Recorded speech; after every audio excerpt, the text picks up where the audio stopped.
అస్సలం వాలేకుమ్. నా యూట్యూబ్ ప్రేక్షకులందరికీ నమస్కారం. అయితే ఈరోజు నేను ప్రత్యేకంగా ఒక వీడియోని మీ అందరి కోసం, అంటే మీ విన్నపం నా దగ్గరికి వచ్చే చాలామంది నా మిత్రులు కానీ, నా శ్రేయోభిలాషులు కానీ, నా ఫాలోవర్స్ కానీ, నా దగ్గర తమ కష్టాలు చెప్పుకునే వాళ్ళు కానీ, ఎంతోమంది చాలామంది చాలా కాలంగా ఒక ప్రయాసపడుతున్నారు. ఎందుకు అంటే ఒక విషయం మీద, గురువుగారు మాకు చాలామంది శత్రువులు ఉన్నారు, ప్రత్యేకంగా ఒక శత్రువు ఉన్నాడు, అతన్ని మనం ఏమీ చేయలేకపోతున్నాం. అంటే మాకు చాలా విధాలుగా అతను చాలా నష్టం చేశాడు. అయితే మనకి ఆస్తి విషయంలో తగాదాల్లో కానీ, మాట పెరిగి తగాదాల్లో కానీ, ఉద్యోగంలో కానీ, వ్యాపారంలో కానీ గురుగారు ఒక శత్రువు ఉన్నాడు, ఆ శత్రువుని నేను జయించలేకపోతున్నాను. అంటే చాలా విధాలుగా నేను ప్రయత్నం చేశాను, అయినా కానీ ఆ శత్రువుని నేను జయించలేకపోతున్నాను. అయితే దీనికి నాకు ఏమన్నా మంచి ఉపాయం కానీ, ఏదైనా కార్యం కానీ చేయగలరా అన్నప్పుడు నేను వాళ్ళకి చెప్పింది ఒకటే. ఏంటంటే మనం శత్రువుని జయించడం కాదు, మనకు కావాల్సింది ఏమిటి అంటే శత్రువుని ఎంత ఇదిగా ప్రేమించాలి అంటే అతను కూడా తిరిగి మనల్ని ప్రేమించే విధంగా మనం అతనికి ప్రేమను ఇవ్వాలి. అంటే ప్రేమించడం అంటే శత్రువు మనం మనకి ఎన్ని ఆటంకాలు చేసినా మనం ఏదో ఒక చెంప మీద పడితే ఇంకో చెంప చూపించడం, అటువంటి విషయాలు నేను చెప్పట్లేదు మీకు. కొంతకాలం వరకే భరించగలిగే అంత శక్తి దేవుడు మనకి ఇచ్చినంత వరకే.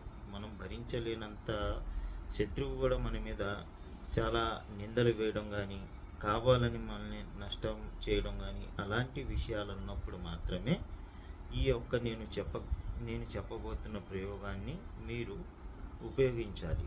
లేదు అన్నెసరీగా ఏదో చిన్న మాటకి మాట పెరిగి ఉద్యోగంలో కానీ, వ్యాపారంలో కానీ, చుట్టాల్లో కానీ, అన్నతమ్ముల్లో కానీ, ఇంకెవరి మధ్యనైనా కానీ, ఇంకే సంబంధాలు, ఇంకే బాంధవ్యాల్లో కానీ గురుగారు అతను నాకు శత్రువు, నేను అతన్ని వినాశనం చెయ్యాలనుకుంటున్నా అని ఎవరు దీనిని ప్రయోగించకూడదు. ఇది ప్రయోగిస్తే మటుకు దానికి బాధ్యులు మీరే అవ్వాలి. ఎందుకంటే అన్ని విధాలుగా మనం మాట చెప్పి విననప్పుడు శత్రువు మన మీద ఇంకా అబాండాలు వేయడం, నిందలు వేయడం, లేదా మన పరువు నష్టం చేయడం, లేదా కొన్ని ఆస్తి విషయాల్లో తగాదాలు వచ్చి అనవసరంగా ఆస్తిని మన దగ్గర నుంచి లాక్కోవడం, అన్నదమ్ముల మధ్య కానీ, అక్క చెల్లెల మధ్య కానీ మాట వచ్చి ఏదో ఒక మాట అన్నారు కదా, నేను శత్రుత్వం పెంచుకొని నీ మీద నేను ప్రయోగం చేసేస్తాను, లేదా శత్రుత్వం మనసులో పెట్టుకొని ఏదో మనం రివెంజ్ తీర్చుకోవాలి అనే విధంగా మాత్రం నేను ఇప్పుడు చెప్పబోయే దీనిని మీరు పాటించకూడదు. అన్ని విధాలుగా ప్రయత్నాలు జరిగిపోయినాయి. శత్రువు ఎంత చెప్పినా మన మాట వినటం లేదు, లేదా మన మాట పట్టించుకోవడం లేదు. పోలీస్ స్టేషన్లో వెళ్ళి లేదా కోర్టుల చుట్టూ వెళ్ళి ఎన్ని విధాలుగా చెప్పినా కానీ శత్రువు మనకి హాని చేయడానికి మాత్రమే ఉన్నాడు. అటువంటి అప్పుడు మాత్రమే నేను ఇప్పుడు చెప్పబోతున్న మీరు ప్రయోగాన్ని ఉపయోగించుకోవాలి. అలా అని చెప్పేసి ప్రతి ఒక్కరూ దీనిని ప్రయత్నం చేయమాకండి. ఎందుకంటే దేవుడు మనకి ఇచ్చిన ఒకటే ఒక ఆధారం ఏమిటి అంటే, ముందు నువ్వు క్షమించడం నేర్చుకో. ఏ మతంలో అయినా, ఏ కులంలో అయినా క్షమించడం నేర్చుకోలేకపోతేనే ఇటువంటివి వస్తాయి. ముందు క్షమించడం నేర్చుకోవాలి. ఎంత క్షమించినా కానీ ఆ శత్రువు మనకి హాని చేయడానికే ఉన్నాడు, మనకి వినాశనం చేసేసాడు, మన కుటుంబాన్ని నాశనం చేశాడు, మన ఆస్తిని నాశనం చేశాడు, మన ఉద్యోగాన్ని నాశనం చేశాడు, మన వ్యాపారాన్ని నాశనం చేశాడు. ఇంకా మనం ఎంత క్షమించినా కానీ మన దారికి రావటం లేదు అన్నప్పుడు మాత్రమే ఈ ప్రయోగాన్ని మీరు ఉపయోగించాలి. ఎందుకు ఇన్నిసార్లు చెబుతున్నాను అంటే, ఈ ప్రయోగం చాలా బలమైనది. శత్రువు వినాశనం తప్పించి ఇంకా ఏ దారి ఉండదు. ఏమి జరిగిందా, ఏ గుడికి వెళ్ళినా, ఏ పంతులు గారి దగ్గరికి వెళ్ళినా, ఇంకే శుద్ర పూజలు వాళ్ళ దగ్గరికి వెళ్ళినా, ఎక్కడికి వెళ్ళినా కానీ దీనికి విరుగుడు అనేది ఉండదు. అంటే విరుగుడు కాదు కదా, అసలు ఏమి జరిగిందా అనేది కనిపెట్టలేరు. ఇది చాలా సులువైనది.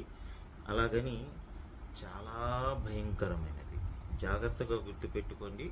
రండి ఇప్పుడు మనం నేర్చుకుందాం అసలు ఏమి చెయ్యాలి. శత్రువుని జయించాలి అంటే శత్రువుని జయించడం కాదు, శత్రువుని జయించడం, శత్రువుని వినాశనం చేయడం. ఇది మనం ఏమి చేయాలి. మొట్టమొదటిగా మీరు చేయాల్సింది ఏమిటి అంటే ఒక కలం అంటే పెన్ను. అది పెన్ను ఏంటంటే నార్మల్గా ఉండొద్దు, అయితే మనం ఇనపతో తయారు చేసుకోవాల్సిన పెన్ను అనమాట. ఇది అంటే ఈ విధంగా ఉంటుంది. ఈ విధంగా ఒక రాడ్డుతోని మనం ఇనప రాడ్డుతోని మనం పెన్నులాగా దీనికి ఒక షేప్ ఇవ్వాలి. ఈ పెన్ను షేప్ ఇవ్వాలి. ఇది ఒక వస్తువు మన దగ్గర ఉండాలి. మొట్టమొదటిగా మనకి ఈ వస్తువుల కన్నా మొట్టమొదటిగా మనకు కావాల్సింది ఏంటంటే శత్రువు యొక్క పూర్తి పేరు, అతని తల్లి యొక్క పూర్తి పేరు. ఈ రెండు ఉంటే చాలు. శత్రువు పూర్తి పేరు, అతని యొక్క తల్లి యొక్క పూర్తి పేరు. నెక్స్ట్ ఇంకొకటి, దాని తర్వాత కావాల్సింది మనకి ఇటువంటి ఇనప రాడ్డుతో తయారు చేసిన పెన్ను ఒకటి తయారు చేసుకోవాలి. రెండోది, ఈ పెన్నుతోనే మీరు నేను చెప్పబోయేది చెప్పే సమయంలో, చెప్పే వారం రోజు, చెప్పే రోజు మాత్రమే మీరు తయారు చేయాలి. ఇది మొట్టమొదటిగా మీరు కావాల్సింది. రెండోది, ఇప్పుడు మీరు చేయాల్సింది ఏమిటి అంటే జాగ్రత్తగా గుర్తుపెట్టుకోండి. ఇప్పుడు మీరు చేయవలసింది ఏమిటి అంటే ఈ విధంగా మీరు ఒక యంత్రాన్ని తయారు చేసుకోవాలి. ఈ యంత్రంలో మీరు అంటే నేను ఇప్పుడు మీకు హిందీలోను తెలుగులోను రెండిటిలోనూ ఇస్తున్నాను. ఈ రెండిట్లో ఎందుకు ఇవ్వటం జరుగుతుందంటే నా ప్రేక్షకుల్లో, నా ఫాలోవర్స్లో చాలామంది హిందువులు ఉన్నారు, ముస్లిమ్స్ ఉన్నారు, క్రిస్టియన్స్ ఉన్నారు, చాలామంది చాలా మతాల నుంచి, చాలా కులాల నుంచి ఉన్నారు. ఈ విధంగా తయారు చేసుకున్న తర్వాత ఇది మీరు మంగళవారం రోజు మాత్రమే చెయ్యాలి. బాగా గుర్తుపెట్టుకోండి, ఇది మంగళవారం రోజు, అమావాస్య తర్వాత వచ్చే మొదటి మంగళవారం రోజు మాత్రమే దీనిని చెయ్యాలి. ప్రతి మంగళవారం చేయకూడదు. అమావాస్య తర్వాత వచ్చే మొదటి మంగళవారం రోజు మాత్రమే తయారు చేయాలి దీన్ని.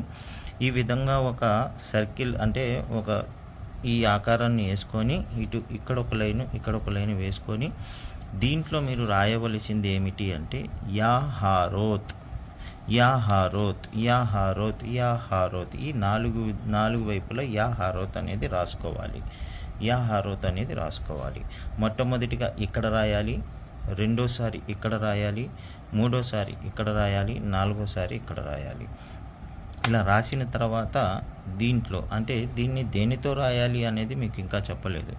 ఈ ఇనుపతో తయారు చేసుకున్న అంటే ఇనుప రాడ్డుతో తయారు చేసుకున్న కలముతో మాత్రమే రాయాలి. రెండోది, మీరు బ్లాక్ ఇంక్ మాత్రమే యూజ్ చేయాలి. అంటే బాల్ పెన్స్ కానీ ఇంకేమి కానీ యూజ్ చేయకూడదు. తెల్లని కాగితం తీసుకోవాలి, దాని మీద ఇటువంటి ఆకారం రాసుకోవాలి. యాహారోత్ బ్లాక్ ఇంకుతో మాత్రమే, ఈ కలంతో మాత్రమే రాయాలి. ఈ కలంతో మాత్రమే రాయాలి. బ్లాక్ కలర్ ఇంకుతో అంటే నల్ల రంగు ఇంకుతో మాత్రమే రాయాలి. యాహారోత్, యాహారోత్, యాహారోత్, యాహారోత్.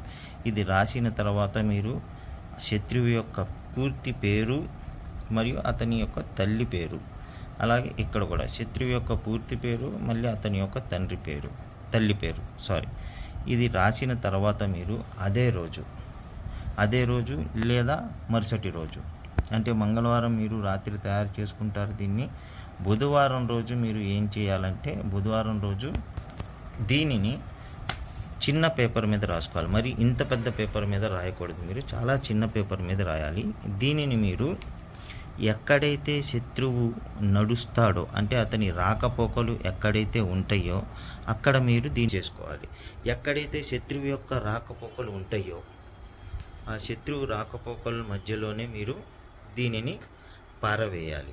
అంటే దీన్ని ఇట్లానే పేపర్ మడత పెట్టేసి మొదటిగా కుదిరితే అతని ఇంటిలో భూమిలో పాతి పెట్టాలి, లేదా అతని ఇంటి ఆవరణలో ఏదైనా ప్లేస్ ఉంటే, ఖాళీ ప్లేస్ ఉంటే అక్కడ పాతి పెట్టాలి. లేదు అది కూడా కుదరటం లేదు అంటే ఆఫీస్కి వెళ్ళే దారిలో కానీ, లేదా ఇంటి నుంచి ఆఫీస్ నుంచి ఇంటికి వచ్చే దారిలో కానీ, అతను నడిచే దారిలో ఎక్కడో ఒక చోట దీనిని పారవేయాలి. ఒకవేళ ఇంటిలో పెట్టాలి అనుకుంటే ఇంటిలో పాతి పెట్టాలి. అంటే వరండాలు అలాంటివి ఉంటాయి కదా, వాటిలో పాతి పెట్టాలి. రెండో విషయం, ఇది అయిన తర్వాత అతను దీని మీద నుంచి 1, 2, 3 సార్లు 3 సార్లు దీని మీద నుంచి నడిచేలాగా, అతను నడిచే దారి ఏదైతే ఉంటుందో దాని దగ్గర మాత్రమే ఇది పెట్టాలి. మొట్టమొదటిసారిగా ఇది మొదటి ప్రయోగంలోనే మీకు ఫలితాన్ని చూపిస్తుంది. ఒకవేళ మొదటి ప్రయోగంలో ఫలితాన్ని చూపించలేకపోతే 14 రోజుల తర్వాత మీరు దీనిని మళ్ళీ ప్రయోగించాలి. అంటే 14 రోజుల తర్వాత మళ్ళీ అమావాస్య అవసరం లేదు, మళ్ళీ మంగళవారం రోజు మాత్రమే మీరు దీనిని మళ్ళీ ప్రయోగించాలి. అట్లాగా దీనిని 1 సారి, 2 సార్లు, 3 సార్లు 3 సార్లు ప్రయోగించగలరు. ఈ 3 సార్లు ప్రయత్నించిన తర్వాత మీరు శత్రువు యొక్క వినాశనాన్ని మీ కంటితో మీరే చూస్తారు. అతనికి ఆర్థిక ఇబ్బందులు కానీ, శారీరక ఇబ్బందులు కానీ, మానసిక ఇబ్బందులు కానీ మొదలైపోతాయి. ఇంకా అతను ఏమి చేసుకున్నా కానీ క్షమాపణ ఉండదు. ఇది బాగా గుర్తుపెట్టుకోండి. మీరు మీకు ప్రాణహాని ఉన్న శత్రువుతో మాత్రమే ఇది మీరు చెయ్యాలి. చిన్న చిన్న గొడవలు ఉన్న శత్రువుకి మీరు దీనిని ప్రయోగం చెయ్యకూడదు. చాలా బాగా గుర్తుపెట్టుకోవాలి. ఇది మీరు చేయవలసిన ప్రయోగం. ఇంతకు మించి మీరు చేయవలసింది ఏమీ ఉండదు. ఒకసారి విఫలం అవ్వదు. కొంతమందికి ఒకసారితోనే ఫలితం చూపిస్తుంది, లేదా 2 సార్లు లేదా 3 సార్లు. చాలా బాగా గుర్తుపెట్టుకోండి. దీనిని మీకు ప్రాణహాని ఉన్న శత్రువు, లేదా మీరు క్షమించరాని తప్పు మీ మీద చేసేసిన శత్రువుతో మాత్రమే దీన్ని ప్రయోగం చేయాలి. దయచేసి మీకు ఈ ఛానల్ ద్వారా ఉపయోగం ఉంటే దయచేసి మీరు లైక్ చేసి సబ్స్క్రైబ్ చేసుకోండి, షేర్ చేయండి, ఈ వీడియోని ముందుకు పంపించండి.